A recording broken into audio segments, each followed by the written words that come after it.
आणि एकीकडे युद्धाचा आगडोंब उसळलेला असताना चीनी युद्ध सामग्रीची पुन्हा जगासमोर चिथू झाली आहे। चीनी शस्त्रास्त्र त्यांची एअर डिफेन्स सिस्टीम पुन्हा एकदा कुचकामी असल्याचं जगाला दिसून आलंय। चीनी शस्त्रास्त्र इराणला वाचवू शकलेली नाहीयेत। इराणची चीनी एअर डिफेन्स सिस्टीम पूर्णतः निष्प्रभ ठरल्याची माहिती मिळतेय।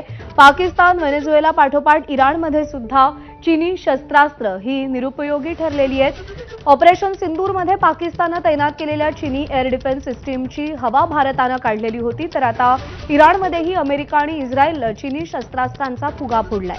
इराणने 2025 मध्ये HQ-9B Sam air defence system खरेदी केली होती। चीनने ही सिस्टीम 260 किलोमीटरवरच्या लक्ष्याचा भेद करेल अशी बतावणी केली होती। मात्र अमेरिका आणि इस्रायली क्षेपणास्त्रांची वाट ही सिस्टीम अडवू शकली नाही। या सिस्टीमची रडार यंत्रणा इतकी कुचकामी निघाली की अमेरिकेचं F-35 स्टिल्थ फायटर प्लेन तब्बल 50 नॉटिकल मैल इराणमध्ये आत शिरलं तरी त्याचा पत्ताही लागला नाही।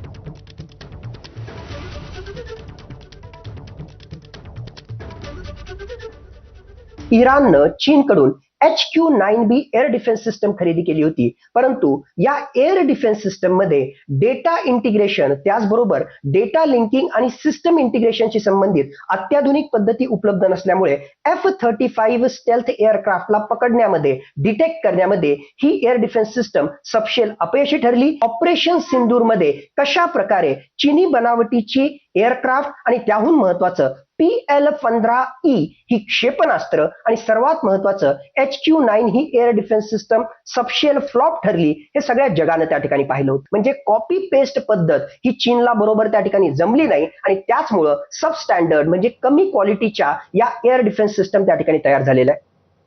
तर दुसरीकडे इराणी ड्रोन आणि क्षेपणास्त्रांमुळे अमेरिकन सैन्यावरही दबाव वाढलाय। कुवेतमध्ये अमेरिकेची 3 लढाऊ विमानं पाडण्यात आली आहेत, त्यामुळे युद्ध सोपं नाही याची जाणीव अमेरिकेला सुद्धा झाली आहे। अमेरिकेचे 6 सैनिक मारले गेल्याची सेंट्रल कमांडनं कबुली दिलेली आहे। आखाती देशातल्या अमेरिकन तळांवरती इराण जोरदार मारा करतंय, त्यामुळे या तळांची सुरक्षा करण्याची डोकेदुखी अमेरिकेसमोर आहे।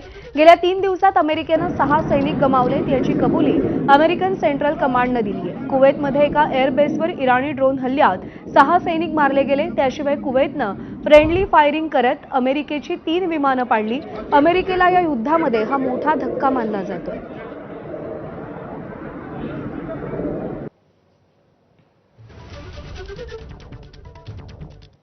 आणि इराणच्या या युद्धात मरण पावलेल्यांची संख्या आता 600 वर पोहोचली आहे। इराण आणि लेबनॉनमध्ये